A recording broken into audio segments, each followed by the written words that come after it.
बाजी माई के दरबार में जाके तुझसे तो हार लगमत दिया तो हर दिया हार से कौन अर्जुन भैया नंदेश हो हरे पहली बाधिनी है मैया हरे दे गो कन्या जय बाबू साहब तो हरि सरनिया में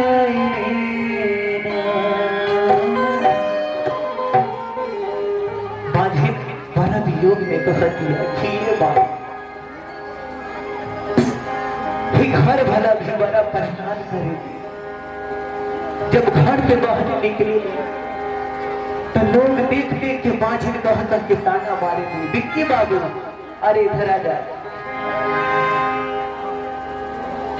अरे कहेली बाझिन आए मैया अरे दे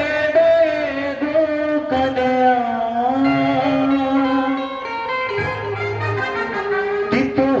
सरनिया में अब एक बनंदेश बाबा हरे कहेली बाधिनी आए मैया बेबाए गो कन्या तो हरि सरनिया में तो हरि सरनिया में लोगवा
रवि बाबा जब घर से बाहर निकलेगी तो लोग मुंह चुरावत बाझिल बाझिल तो हमको कहना मारेगी ए माई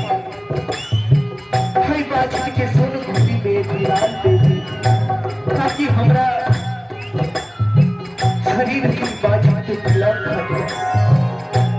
बाझिल कह दिया